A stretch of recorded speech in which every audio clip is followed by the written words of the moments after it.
In this support video, we will show how to fix a stuck or unfunctional knob. If a knob becomes unstable, loose, or is too tight, firmly pull out the knob.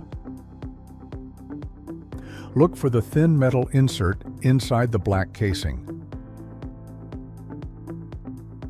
With a thin set of pliers, simply pull out the metal insert.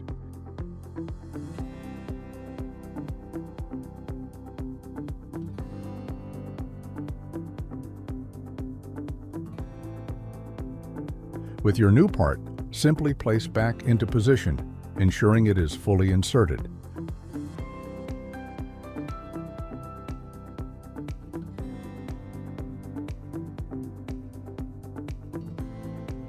Place back the knob and this completes the installation.